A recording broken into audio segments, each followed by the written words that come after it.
aren't able to make the live session. Again, please note we will be recording this session to post later for people who are not able to make the live session. Pass this on to our guest of honor, Catherine Bertoli. Thank you, Quintis. I will go ahead and switch over to share my screen. Just one moment.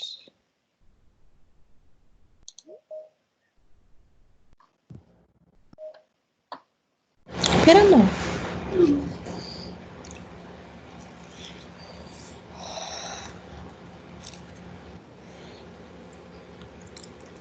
So I'm going to make sure if you can just confirm that my presentation is up and you're able to see that okay?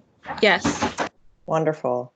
Thank you, everybody. I really appreciate Naomi and Quintis and Department of Human Services OST team in inviting me to speak to you today. I was kind of looking at the chat as folks were coming into the room and introducing themselves, and I was heartened to see actually my old boss who said hello. So hello, Heather. You know, I now work for the Department of Public Health here in Philadelphia, as mentioned. But my first career actually was in out-of-school time programs, and I worked for Methodist Services, who is one of the contracted agencies through DHS. So sometimes things come full circle. So I just wanted to say again, thank you so much for having me speak today. I work within the Division of Chronic Disease and Injury Prevention within the Department of Public Health. We're otherwise known as Get Healthy Philly, a lot easier to remember. My role is as Nutrition and Food Service Coordinator. So I work with city departments like DHS and all of their contracted providers to implement our City of Philadelphia nutrition standards in any programs that serve food, sell food, or otherwise provide food. But I'll talk a little bit about that more as my presentation continues. So I wanted to start today with the acknowledgement that we're living in a moment of reckoning in our city, throughout the nation, and around the world. And as we navigate our way through a worldwide pandemic, we're also coming to terms with systemic injustices that plague the daily lives of our Black communities and communities of color.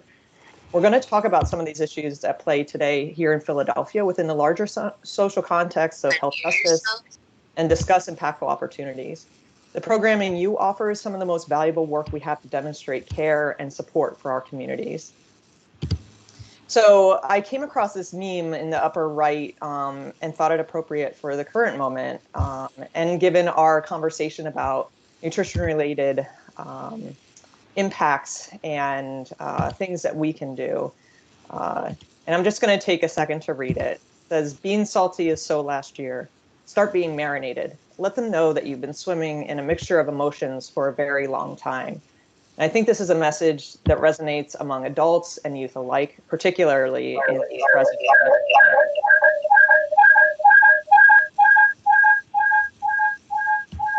So just kind of going through today's agenda, I want to talk about why we focus on nutrition and physical activity, kind of where we are and where we've been, speaking to the state of public health here in Philadelphia, and discuss the healthy living guidelines, and have some open time for discussion with the group. So I want to start by opening up our minds and our bodies, and I'm going to stand up here and invite you to do the same. This is something you can do also at your desk. Feel free to join with me. So I want to take a couple moments, and I'm hoping that you can see my full body. If not, that's okay too. And I just want to start by doing some slow stretches, and we'll start with our shoulders and do 5 rolls to the back. Remember to breathe as we're doing this. Pardon me if I lose count. I think I got to 5 there, and I'm going to do the same. Moving forward. Just slow, opening up I know you all have been sitting for a little bit already this morning. So Catherine, we can see the slide, but we can't see your physical body. So you may have to unshare the slide and then go back to the slide. Okay, I can do that. Can you see me now? No. No. Let me exit the slideshow. So that should make the difference, ideally. I've unshared, and you know what? My camera wasn't on, so there we go. Now we see you. Hi, Kat. Always open to talking about technical difficulties. It's fantastic. So keep joining with me. We worked out our shoulders. We can just tip our head to the left. We're going to move it forward. Again, I stress slow, controlled movements here. So we're going to go around 2 times. Looking up to the sky, and then let's move the other direction. Back to the center, over to the left. And we'll do one more round of these slow head rolls. Shake that out a little bit in your shoulders. I hope I have enough room in this room. This is not the biggest of rooms, but let's stretch out our arms and we'll do some slow rolls forward with our arms to 5. We'll start them small, thinking about, maybe you have basketballs at the ends of your hands and you're rolling around that basketball. Maybe you have a cantaloupe, a honeydew, rolling around that honeydew. Now we're going to take it and go a little bit larger. Think of a hula hoop. We're rolling our arms, our hands around a hula hoop. And we'll take it back 5 times. Great. And I'm not going to share the screen. I'll share the screen so you can actually see it. This second activity, which is again kind of a movement break, also a bit of a brain break. I want everybody to cross their arms over and take your opposite earlobes. So this might feel a little bit funny at first. I definitely felt a little goofy when I was doing it the first time, and I was also worried about falling down. So I want to, again, emphasize taking this slow. So what we're going to do is, as we bend forward, we're going to take an inhale. And you can bend forward a little bit. You can bend, so you're at 90 degrees. You can bend further. This is what you want to do with it. Do what your body allows. Don't, overstretch. So as you're leaning down, we're going to inhale. Slow, slow, slow. And as we're coming back up, we're going to take an exhale. So this is a type of activity that can be used as a brain break. It is a movement break. It's also something that, kind of allows us to kind of settle into ourselves and assess where we are mentally, physically, spiritually. And I encourage you to use these types of resources in your programs. And what we've been doing, and I'm going to reshare my screen here so you can actually see this and what it looks like, is we've been building out a host of resources working with Naomi, and we'll continue to build out those resources. But I just want you to kind of take a moment internally and think about how you came into this session, how you felt coming into this session, and how you feel right now. Just kind of taking stock. So these types of activities are really great to work into, whether you're physically in the space of your youth or you're working virtually. They can be infused into these virtual transition times, kind of worked into check-ins. If you are, as camps are happening throughout the summer, if you're working between activities, these are really great, little brain breaks, little movement breaks that can be incorporated wherever you like. So a little bit of background on Get Healthy Philly. I mentioned that we are the Division of Chronic Disease and Injury Prevention situated within the Philadelphia Department of Public Health. My role specifically is around nutrition primarily, and I'm in the space of nutrition and physical activity. But as a kind of how we work and what we do, at our core, we believe that all Philadelphians should be able to live long, happy, and healthy lives, regardless of race, ability, or zip code. And so we work to make the healthy choice the easy choice, where we live, work, learn, shop, and play. And the whole point of all this is to prevent chronic diseases such as high blood pressure, heart disease, type 2 diabetes, and some cancers. So we know that progress only happens when we treat all people, communities, partners, and staff with dignity, care, and respect. So in this work, we recognize that we all don't stand on level footing and that there are many barriers in need to overcoming and creating a just society. It is this acknowledgement that drives us towards seeking just solutions as we form policies, make changes, systems, and each environment in which we work. So in our work, we understand the need to move beyond the notion of equality and equity and shift our mindsets towards one of justice. And so what this graphic shows is kind of looking at these different concepts, what they mean, and how we apply them in our programs, thinking specifically about what it is that our young people need, what it is that our communities need, and how our programs fit into this equation. So just some definitions. Equality focuses on individuals and gives the same thing to everyone without accounting for unique needs, whereas equity accounts for our unique needs. It also focuses on individuals and accounts for, okay, well, not all of us have the same sets of needs. Now, this shift towards a mind frame of justice goes above and beyond. So whereas equity is focusing on, an individual's unique needs or a community's unique needs, justice takes this a step further and focuses on the systemic problems rather than individual needs, and really identifies those core barriers and eliminates them. So acknowledging the foundation or the ground from which we begin. So the next couple of slides are really kind of a snapshot of the state of Philadelphia's public health, and the idea is to set the foundation for today's discussion. So what we have up here are two maps. One on the left is low to no walkable access to healthy foods in combination with high poverty areas throughout the city of Philadelphia.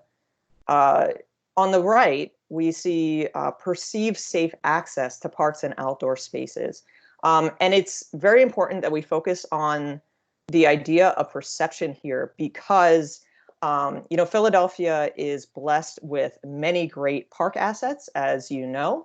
However, the idea of what that park means to different people is highly relevant when we think about how we actually access these spaces. So access to healthy food options and in spaces that encourage physical activity are widely varied across the city, which is one contributing factor why some people are at higher risk and have higher amounts of chronic diseases like type 2 diabetes, high blood pressure, and heart disease. We have some of the highest rates, and when I say we, I'm speaking about Philadelphia, of premature death from heart disease and incidence of type 2 diabetes when compared to the nation's 10 largest cities. Typically, areas with the lowest income also have the least amount of access, as you'll notice is reflected in these maps. So again, on the left-hand side, we see that there are a high number of individuals living in North Philadelphia and Southwest Philadelphia who report low income and low walkable access to healthy food options. On the right, lower percentages of individuals in North Philadelphia also report perceived low perceived safe access to parks and outdoor spaces to engage in physical activity. And again, this is really important because it demonstrates that simply having a park nearby does not translate to real access and use by our communities. So when we talk about access, whether it's food access or access to physical activity, we're not just talking about geographic access. You know, it's all well and good if I have a grocery store across the street from my house. However, if that grocery store doesn't have food that I can afford, or food that I recognize, or food that I even like to eat, is that real access? So when we think about access, we're thinking about proximity, definitely. We're also thinking about economics. Can I afford the food that's available to me? We're also thinking about whether or not the food that is sold in my spaces is culturally appropriate and really makes sense for me as an individual, and as an individual within a larger community. So Get Healthy Philly seeks to reverse this trend, and we work with city agencies and programs like yours to support and create equitable access for all.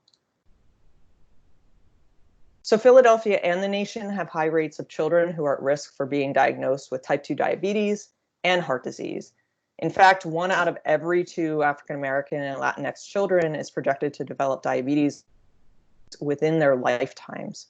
This is largely impacted by excess access to unhealthy food options and lacking safe physical activity opportunities. The good news is that with high quality programming happening in schools and out of school time programs such as yours, we're seeing better we're seeing better outcomes among our children here in Philadelphia. However, we still have a ways to go.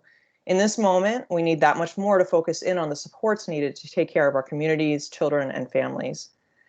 As we know, there is a strong link between nutrition, physical activity, and stress management. And I want to continue to call that out as we talk through what we can do as program providers to support our community's needs. So what can we do about it? We have some questions that, I would love to engage you all in a discussion. We have a poll that we're putting into the chat box for those of you who are able to access it. And just asking questions about what it is that you are working on right now. One, who here is familiar with the Healthy Living Guidelines? What ways are programs integrating the Healthy Living Guidelines now? So if you access the poll that is in the chat box, you can click on that. It's going to bring you to a Google form document that you can just complete. And I'd love to take just kind of 5 to 10 minutes for you to sit and walk through that form, respond to some of our questions, and we can have a little bit of discussion.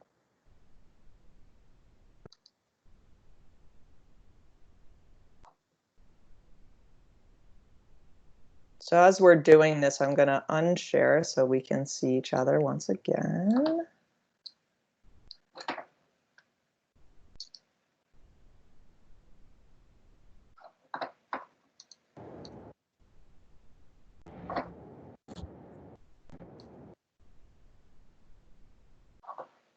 So we're going to take about 5 minutes to share, so about 5:30. So I'm going to spin and talk about what you guys have submitted.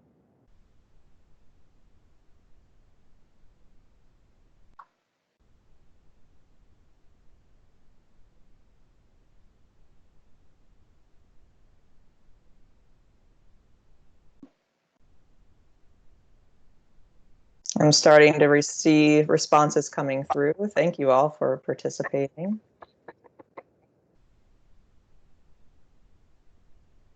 Okay, Elaine says she can't access the poll. Okay, Elaine, can you tell me what is coming up or what is happening when you try to access it?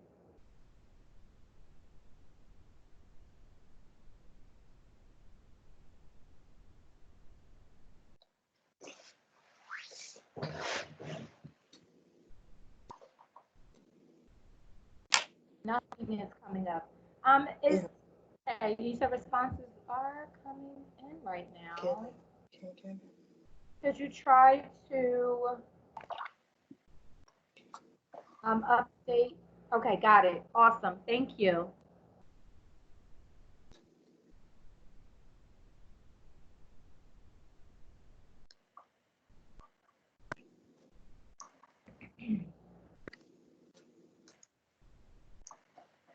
Quinty, so I'm also going to go ahead and put the questions in the chat box for anybody who may want to respond there. I did notice somebody responded. Thank you, Tramel.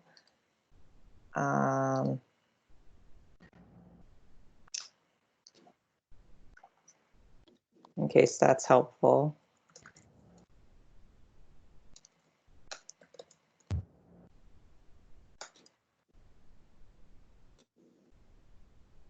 Okay, finally. Loaded.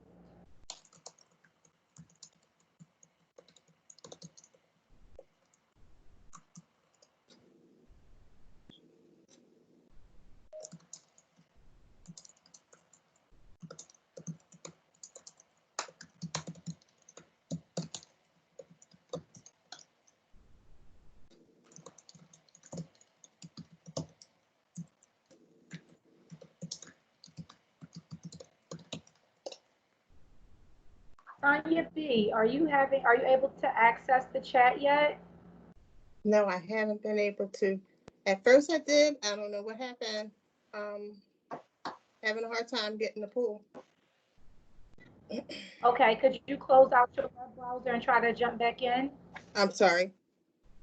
Could you close out your web browser and try to jump back in to see if it'll come up? Okay.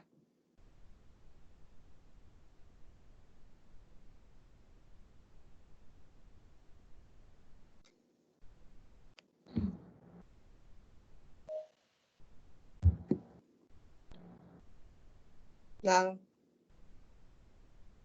Got it? No. I don't know what's Not going yet. But you can, okay, so the questions are inside of the chat box. So if you would like to head back over to the chat box and just submit your questions Okay. and answers to the questions there, that's fine. Yep. on. No Okay. problem. Okay, so it's 10:30 and we got a good amount of responses from you guys. Let me head back over. So, it says, are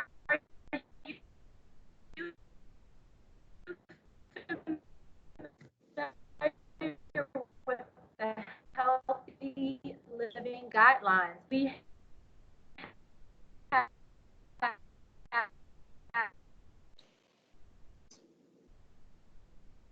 Quinty, so I'm having a hard time hearing you.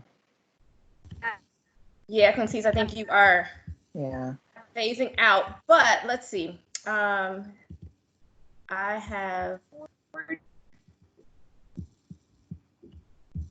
also have it open if you'd like me to walk through it. Yeah. Can you do So, that? Yep. yeah, definitely. So again, thank you all for your responses. It looks like we have about 25 people who've been able to respond to the poll. Just over 50%, 56% of you have heard of the Healthy Living Guidelines and 44% of you have not. So I'm really thrilled that we're walking through this today. Whether you've heard of them, are familiar with them or not, it's a great opportunity to kind of come back and recenter ourselves. What ways are programs integrating the Healthy Living Guidelines now? All kinds of really amazing activities going on. Clubs, I see sports clubs, cooking activities, dancing classes, having worked with outside partners like Vetri in the past, regular fitness activities, nutrition education in the classrooms and after school, guided recess and outside time after school, healthy snacks and cooking activities, a focus on physical activity, nutrition education, and access to healthy food in our programming through cooking, gardening, workout programs, and more. But I'm not sure how that ties into the Healthy Living Guidelines. I want to just say it absolutely does tie into the Healthy Living Guidelines, and you'll see that in a moment. Something that sticks out, no outside food allowed. That's something that we've heard from many programs and have supported many programs in talking about policies to either reduce or eliminate outside food. As you know, for those of you who are situated in spaces that are close to corner stores, it can be very difficult. Encouraging students to, support their bodies and minds with healthy food options when it's very easy to walk into a corner store that might have food that contradicts what you're telling them, and what you're talking about, and what's being reinforced. So thank you so much for sharing all these. Some of the programs related to food and physical activity, similarly, cooking clubs, sport and dance clubs, nutrition education, family style eating, fantastic, yes. That's super exciting for me to see. Cooking clubs, lots of cooking clubs, socialized recess for physical activity, dance, sports, hands-on team building exercises, rap sessions, soccer and cooking, yes. And then challenges and barriers. Having a safe, clean environment to go outside and children playing games, having children participate willingly. I think that's definitely a challenge that comes up, and thinking about how we frame some of our activities, and what activities kind of draw in a larger audience. Implementing virtually, yes, and that's definitely something we're talking about today. Not a ton of access to green space, resources, the situation right now, social distancing, and then generally space and time, getting students to try new things, resources, space. So it seems like there are some themes here. And then having healthy food options students will be interested in, and getting them to try new things. So yeah, all great. And I'm excited to kind of pour through these. And we have another poll coming back up at the end of my presentation, to talk about that, to find out just and get some more information from you as we're building out these this resource library. We really want to hear from you, what kind of your unique needs are programmatically, and how we can support those. So thank you all for your participation. I'm going to go ahead and share my screen again and go back into presenter mode.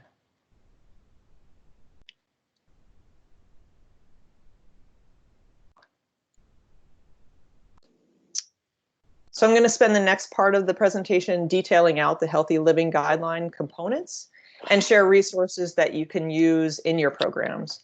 As I mentioned before, you'll find everything I share in today's slides in your resource library, plus many more curricular activities, handouts, things of that nature, web-based resources, and so on. So we're continuing to build these out, giving your feedback at the end of this session. So the Healthy Living Guidelines for out-of-school time programs were developed to provide youth with the best opportunity to be healthy while attending out-of-school time programs in Philadelphia. The guidelines were developed in partnership between Public Health Management Corporation, Department of Human Services, and Get Healthy Philly, which envisioned a healthy, attractive, and tasty foods, space to play, and peer and staff supporting fun physical activity. So I want to highlight a number of areas to offer information and resources that can be shared out with your program staff, and actually with the communities that you serve as well, thinking about resources that can be shared out with parents and caregivers. So we know that food and nutrition, including adequate hydration, plays a critical role in stress management. So I can't emphasize enough how important your focus here is to practicing self-care and demonstrating care for your program participants. So related to nutrition, there are 5 components specific to nutrition, including increasing water consumption, reducing sugary drink consumption, which really kind of comes hand in hand, promoting healthy food options by eliminating outside food or only allowing healthy food options, providing clean, pleasant, and safe eating environments, and where nutrition education is offered, offering information from reputable sources without food company logos or advertising. So getting into water and hydration, as you saw in the previous slide statistics, most children and adults do not drink enough water, which leads to a variety of health problems. So, you might be asking, well, how much is enough, right? So there are some quick kind of calculations that we can do both for ourselves and for our youth. where we can figure this out. And I want to just kind of emphasize that this is like baseline. So like what we need to consume to adequately refill what we lose in a day. So on a daily basis, we can lose up to 2 liters of water just through activities of daily living. And how I know how much I need for me personally, what I would do is I can divide my body weight in pounds by half. I take that number, and that number equals the number of ounces of water I should be consuming each day just to replace the fluid that I'm losing by activities of daily living. So that includes things like talking. Right now, I'm blowing a lot of hot air around. I'm actually getting dehydrated as I talk. So I don't know if you've ever noticed when you talk for a certain amount of time, you tend to get thirsty because it is a way that we lose fluid every day. And so if I take, for example, a 150-pound person, I divide that by 2, that's 75 ounces of water that I need every day to replace just what I lose by talking, walking. You might be sweating because it's summertime, general activities of daily living. So that's 75 ounces. In order to figure out, well, how many cups of water does that equal? I divide that by 8 because there's 8 ounces in a cup. And that gives me 9 to 10 cups of water that I would have to consume every day just to replace what I lose through activities of daily living. So in terms of water and thinking about promoting hydration, promoting water consumption, we're very lucky here in Philadelphia. We're blessed with high quality tap water. Not only is this a great resource, it's also free. And so, one of the pieces of information that's really helpful for kids and adults alike is to think about, what that means, like in terms of getting the most bang for our buck, right? Like sugary drinks not only contribute to chronic diseases, but they're really expensive. So some of our work through Hydrate Philly, we partnered with Parks and Rec over the last few years to install hydration stations in recreation facilities across the city. And we were looking at how that impacts, water consumption, making things attractive, making things accessible, as we discussed before. But when we talk about even just the cost, 1 bottle of soda a day can equate to over $450 a year in spending and 23 pounds of sugar consumed.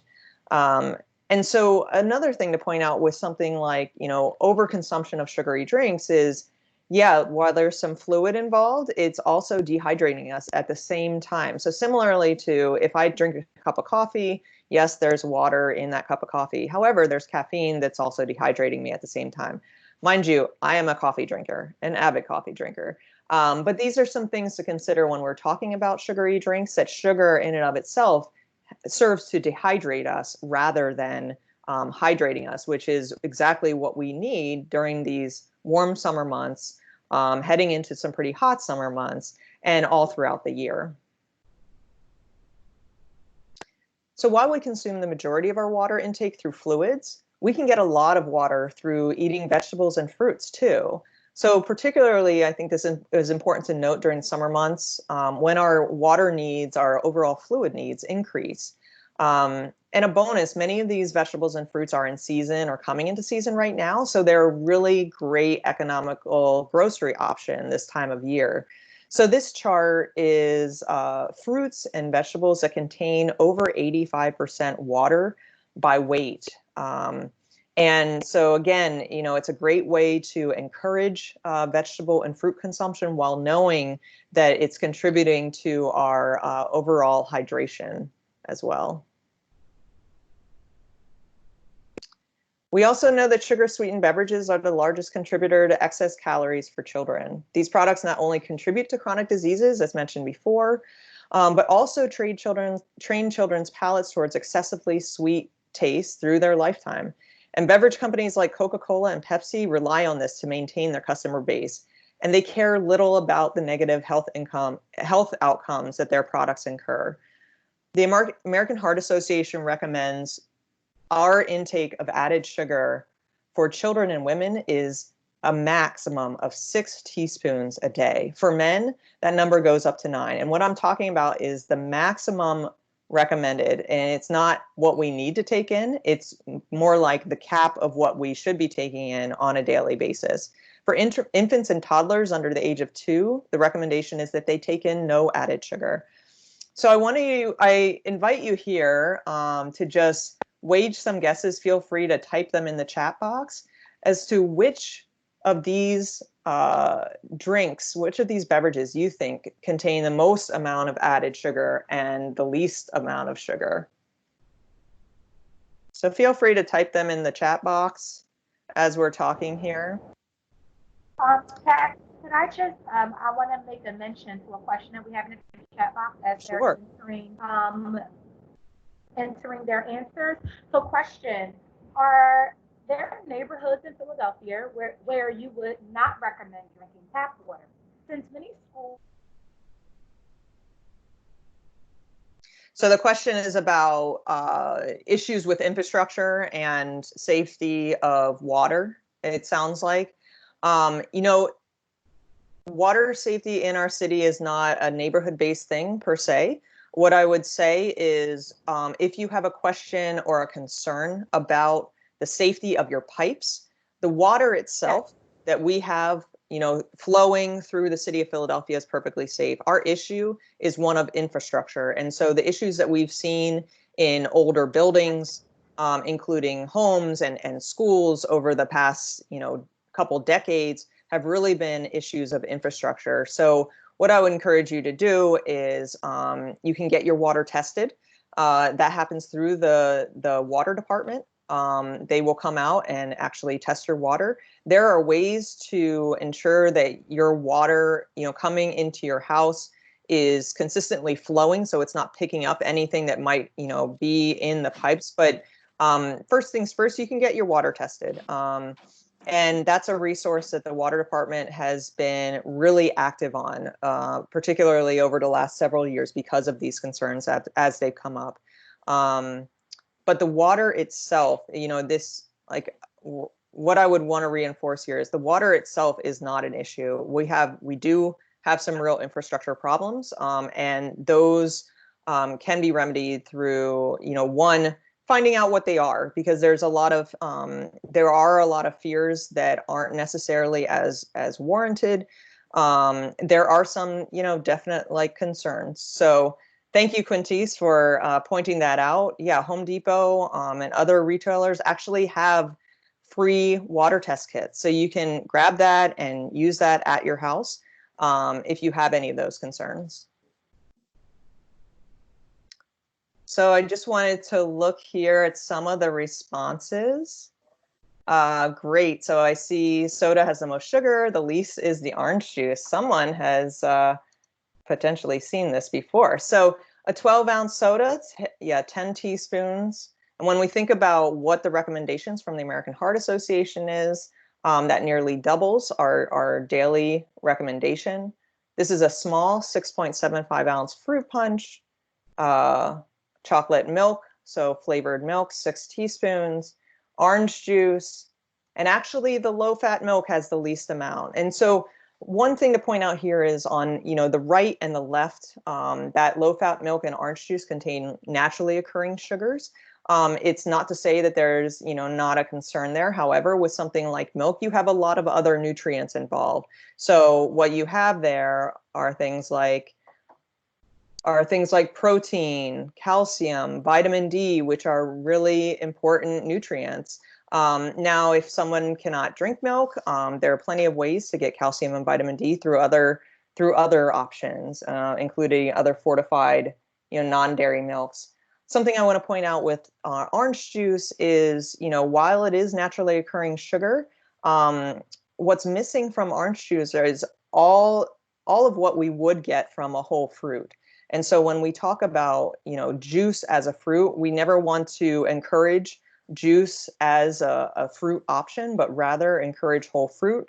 The reason being is when we drink juice, what we're getting is water, we're getting fruit sugar, and what we're not getting is all that great fiber that that is contained in something like an orange.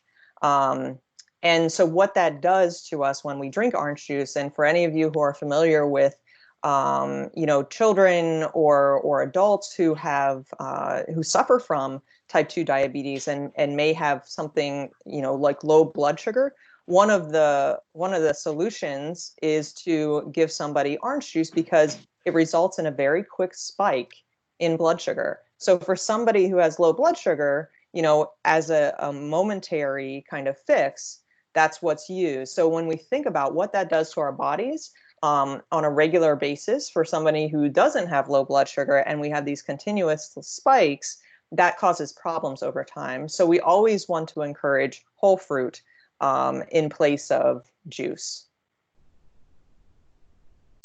So there are a couple of videos that you can use to demonstrate the importance of water and reducing sugary drink consumption in your programming. There's a full lesson plan available in your resource file that outlines a step-by-step demonstration using easily accessible materials discussing a variety of sugar-sweetened beverages, including sports drinks, iced teas, sodas, and energy drinks. So I'm just going to take a moment and play through these videos for you.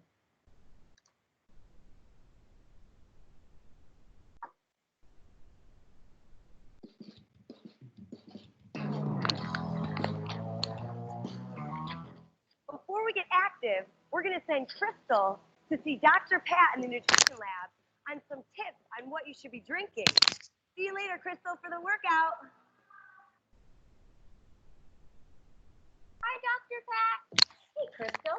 I'm glad you could join me. Crystal's here today for our healthy tip of the day, which is cut down on soda and sugar-sweetened drinks. right. Drinks such as sodas and fruit punch contain a lot of sugar. Some contain as much as a candy bar. And today, we're going to show you how much sugar is in this 20-ounce soda. 9, 10. Keep going. Wow. Perfect. 16¼ teaspoons of sugar in this bottle of soda. So, Crystal, what should we drink instead? How about water? Great idea. It's natural, it has 0 calories, and it's healthy for you. So cut down on soda and sugar-sweetened drinks. And drink water and low-fat milk instead.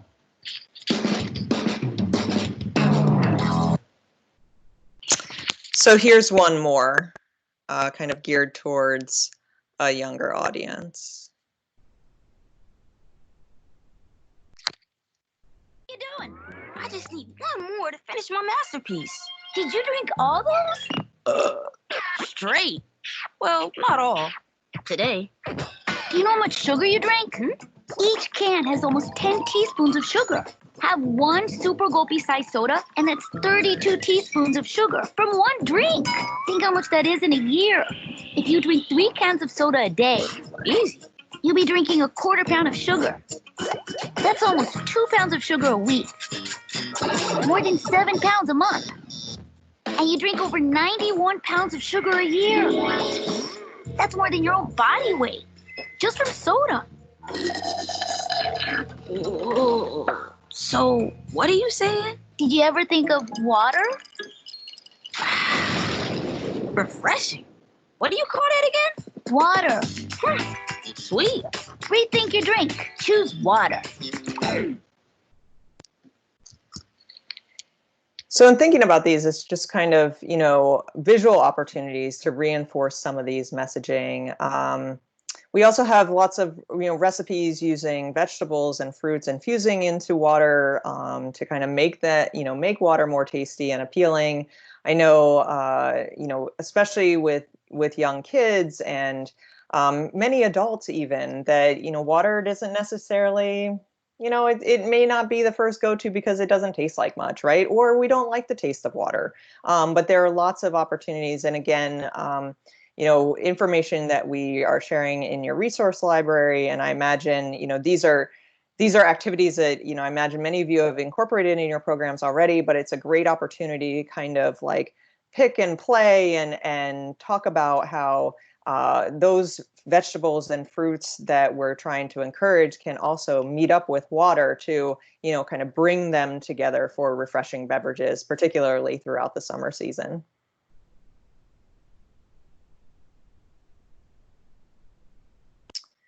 So the Philadelphia Nutrition Standards, as I mentioned earlier, reinforce the healthy living guidelines and provide a comprehensive picture of expectations around food and beverages served in City of Philadelphia funded programs, including within organizations contracted through the city, like DHS. So in addition to working with departments to fully implement these standards, we also provide guidance to programs to ensure children and youth are given adequate time to be physically active each day. And so the way our standards are broken down, and they kind of, set a great foundation for the work you're doing with the healthy living guidelines, is that they really set criteria for the basics of food, how much sodium is in something, how much, added sugar, how a meal comes together in terms of talking about balanced meals and overall nutrient standards. And as we navigate our way through a pandemic, there are several food resources available for children and families experiencing food insecurity throughout the city. I'm sure many of you are familiar with this site, but I just wanted to point out that it's a great resource to continue to share because it is updated. It has been updated over the last few months. As things kind of shift and change in terms of where the needs are for offering food resources to our communities. In fact, tomorrow is the produce distribution day. So every Monday, barring holidays and Thursdays, there are 40 food distribution sites operating all over Philadelphia, offering dry goods and fresh produce. They are paired with all of the work that's happening through the school district and other schools throughout the city, offering full meals to children during this time.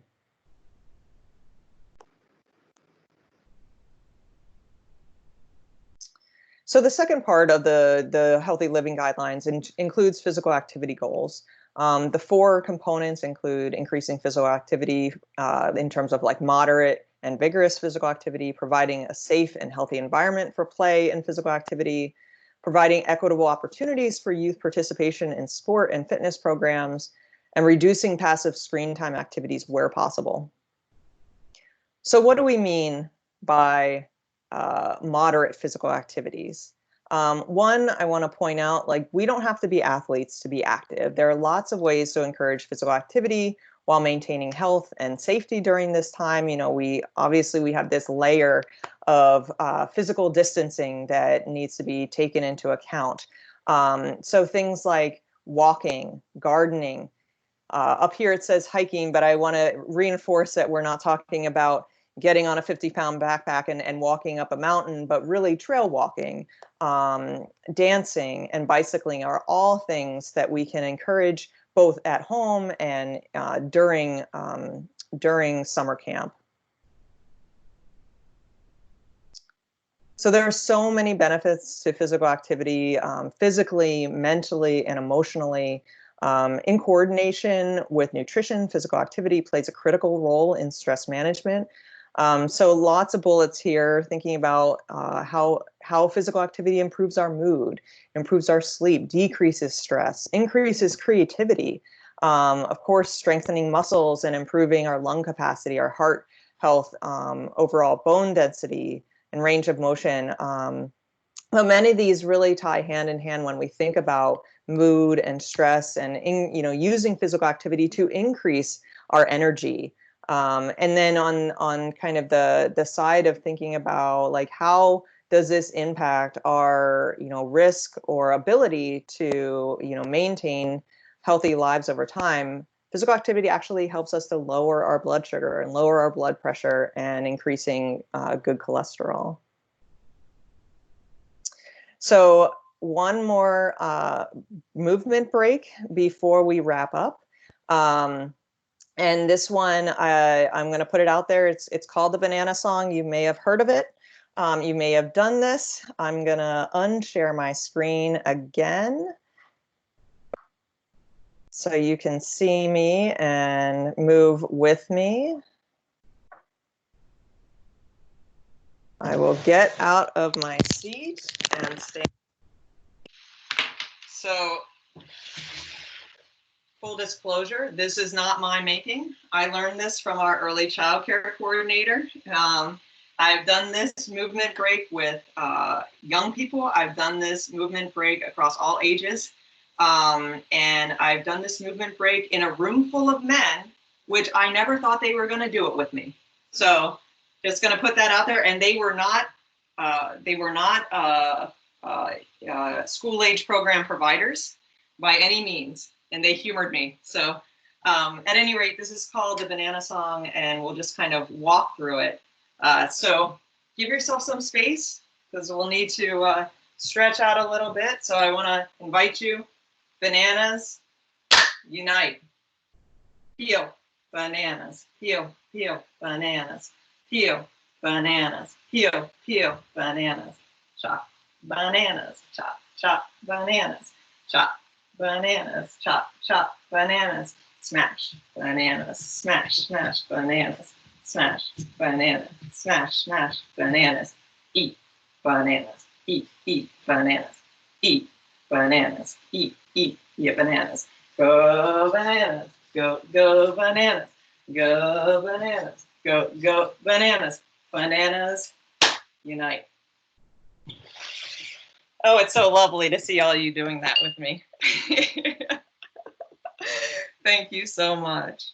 You know, this is a great start to the day, I must say. Just having the opportunity to be with you, walking through the Banana Song makes my heart melt. I'm gonna go ahead and share my screen again and come back.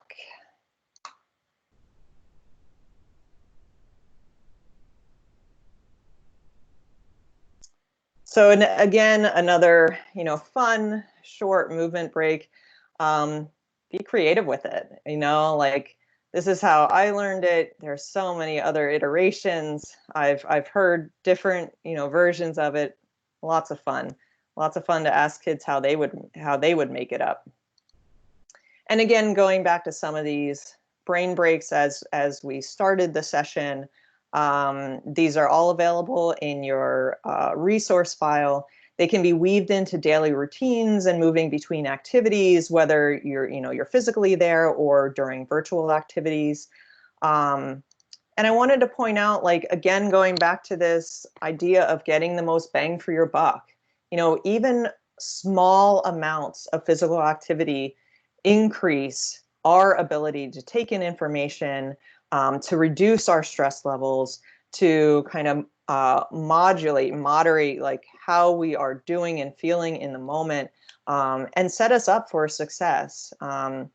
This is actually a great visual of brain scans of children who are, sitting, quietly for a period of time versus after walking for a period of time. And the red areas show where the brain is most active, and the blue areas are least active. So what you can see is just after 20 minutes of walking, which doesn't seem like a whole lot. I mean, many of us take that walk, many of our kids are taking that walk as they go from home to school every day.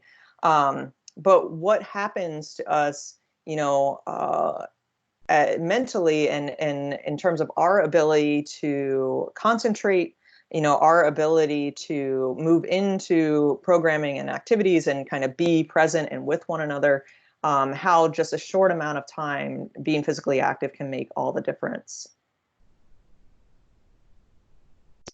And going to how we use screen time when we need to use it for programming. And again, kind of this idea of making the most out of every interaction.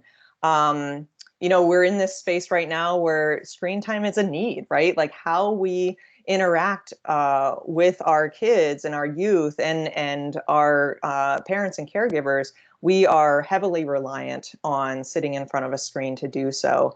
There are impacts, of course, but there are also opportunities. So when I talk about passive screen time, there's this opportunity to kind of talk about, like, you know, we just had some active screen time. We were working together. I had an opportunity to see you, you saw me. And I know this is something you've been talking a lot about as this kind of shift to virtual programming has been happening and will continue. That there's a difference there between that and say just watching a video like we did earlier. And you know, having that balance is really important. So just kind of pointing out some of the impacts of passive screen time, especially out of programming, like during times where you don't have control over what's happening on the screen. So creating difficulty in distinguishing between pretend and real life, impacting ability to focus. Marketing is a big deal, especially when we're in this age of social media. We're in this age of you know, using computers to play games online and all these things. And when, you know, when this is happening outside of the confines of your programming, a lot of those outside influences creep in, right? Lots of marketing for unhealthy foods and beverages. And of course, you know, increasing sedentary time. So using like virtual programming and screen time to increase physical activity, there's a great opportunity there. When you're having conversations or when your program providers are having conversations with kids, you know, taking stock, looking at like, what are they eating? What are they drinking? Using that as a teaching opportunity to have a conversation, especially when you're talking about water and hydration and nutrition, so on and so forth.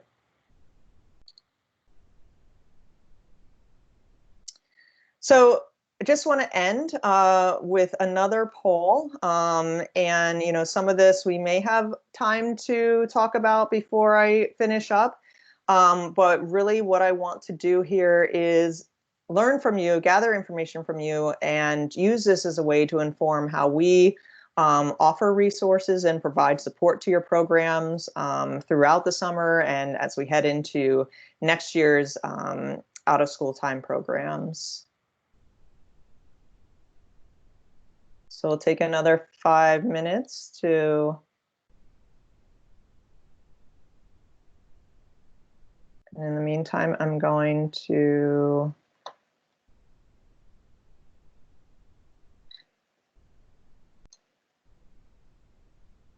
open this up.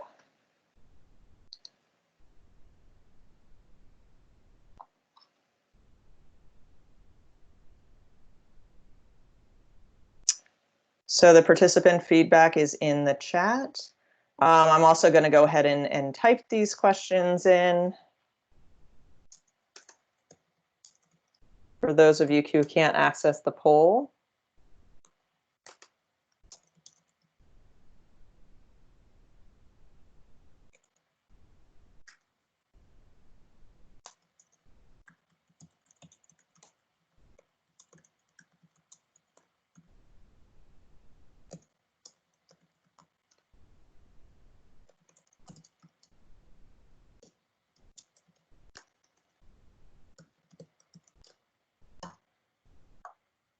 Okay.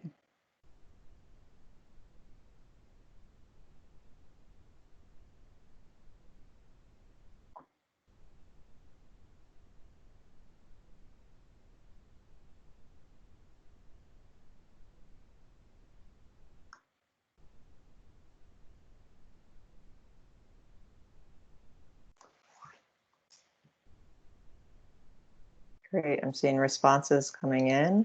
I also see a couple responses in the chat. From Francine, I do drumming with storytelling, so the banana song would fall in lines. Great. Oh, wow, that's fantastic. Yeah, you know, I love the combination of, you know, music and, you know, physical activity, drumming as physical activity, right? Like these activities aren't, you know, they don't sit in isolation, but they really all work together and bringing together storytelling. It's so beautiful.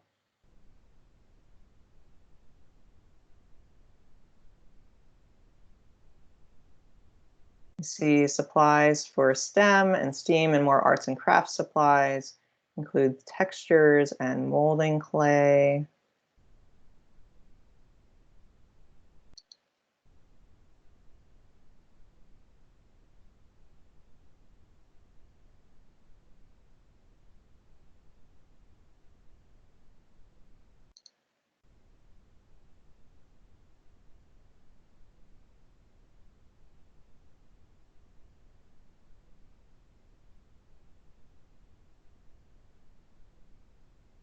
Yeah, thank you all for your feedback.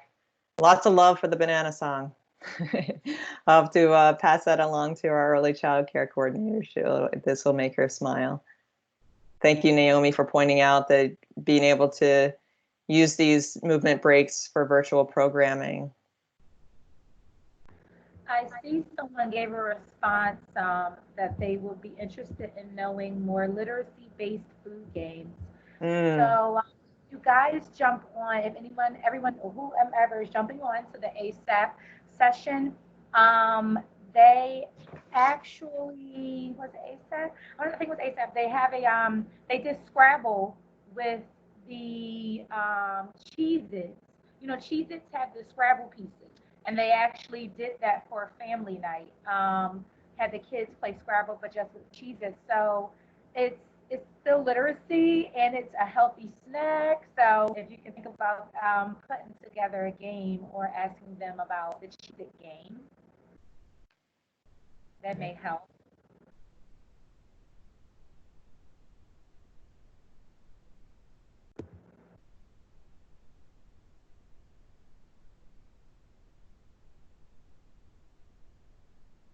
I'm seeing some responses coming in. What resources are useful to your programs? I see outdoor space, brain break activities. I like the banana song, the amount of sugar in drinks. So yeah, so resources, we definitely have those available for you. Movement break resources, working with Philadelphia Youth Sports Collaborative, cooking clubs, exercise and dance club, information on Philadelphia parks. That's a great one. We can put together and work with Quintisa and Naomi on some of that mapping. Nutrition facts and encouragement for students. Stretching breaks, figuring out how much water is needed per person and reminding students fruits and vegetables have water in them. More types of fruits and vegetables to offer students, as it's often the same each week. Yeah, I think that's where those kind of opportunities kind of infuse, different and more creative snacks into programming can be useful. What are you working on now related to food, nutrition, and physical activity? The plant cycle, implementing physical activity, educating students on healthy practices throughout the day, both with nutrition and exercise, connecting families to food resources, integrating physical activity and nutrition into virtual programming, and making gardening virtual. Wow, that's really impressive. I would love to know more about how you're doing that. Literacy-based food games, online activities, social distancing, physical activities, both indoor and outdoor, creating my lesson plans around nutrition, dance, and other physical activities. Using food and fun activity includes learning about healthy foods and doing a physical activity, so kind of combining those together. Oh, here's a resource. We use this program, Harvard School of Public Health Prevention Research Center's Environmental Standards for Nutrition and Physical Activity in Out-of-School Time Programs. Wellness Wednesdays. How can Get Healthy Philly? What can Get Healthy Philly do to support your efforts? Activities for kindergarten through 6th grade to become engaged, resources, providing relevant resources and trainings, provide team with the information we need to teach our students, send info on what we can do during the pandemic, provide tips and resources for our programs, keep advocating for OST. Great. Great. Thank you all for your feedback and for your participation. And I just have my contact information up here as well for you with our webpage, where some resources are housed, but like I said, I'm working closely with Naomi on your resource library, so it'll be a much more direct connection to that hub.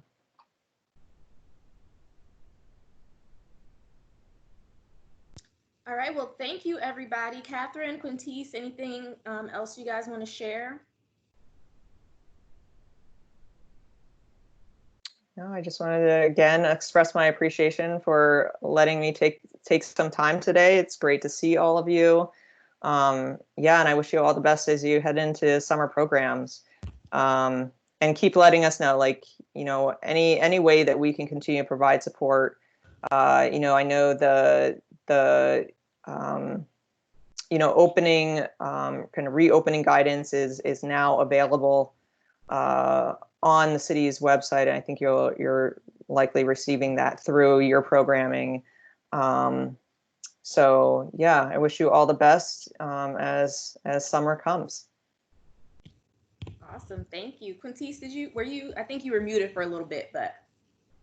I realized that. I was like, oh my gosh, I was muted the whole time. I was just saying thank you to everyone for joining. And if they had any questions, please feel free to put them in the chat box at the moment. We have about, well, 1 more minute left, but I think just please a few questions. And if anyone had any questions for Catherine or myself at the moment. I would like to note, let me see, it was something in the chat box. I was like, I really, really like that. Even though I like everything that you guys have entered into the chat box. My computer froze, so everything literally just loaded. Like everything just came in my chat box real fast. I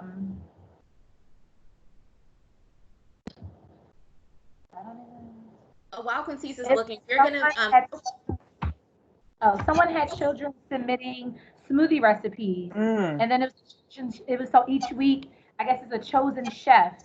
So whatever, you know, a student's recipe is chosen, they complete that recipe for probably the healthy eating segment of the day. I think that is amazing that you've choice, you've driven, they're excited to think of a recipe, to submit it, even if some of the recipes may say like, oh my gosh, what is that? Just the fact of them being chosen and giving it a try, I think that is amazing. I can't remember who posted that, but I think that it is awesome. Awesome. And we will be sending out a survey at the end of the conference on Friday. So any comments that you have about this particular workshop, please put them in your mental Rolodex, or if you're like me and you don't have a mental Rolodex, just write them down and then save them for the end of the conference when we fill out our complete conference survey. Well, thank you, everybody. If anybody, like Quintice said, if anybody has additional questions, they can certainly reach out to either Catherine, Quintice, or myself. Hopefully you all will be joining us for our provider self-care luncheon that's going to be happening in about 30 or so minutes. I will actually, I'll share the links to all of the workshops so that if you didn't have a chance to register for that particular workshop or any of the workshops that we have over the next couple of days, you can at least have those links. So let me just share that with you guys right now. Catherine, would you mind inputting your email in case anybody wanted to reach out and had more questions? Could you put that in the chat box? Absolutely.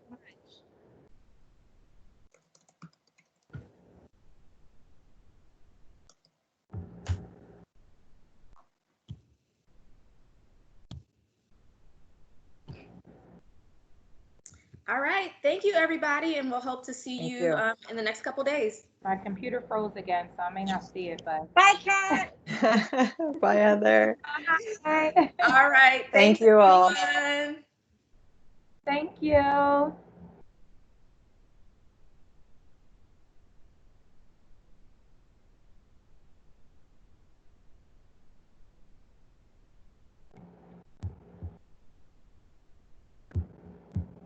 Not loading.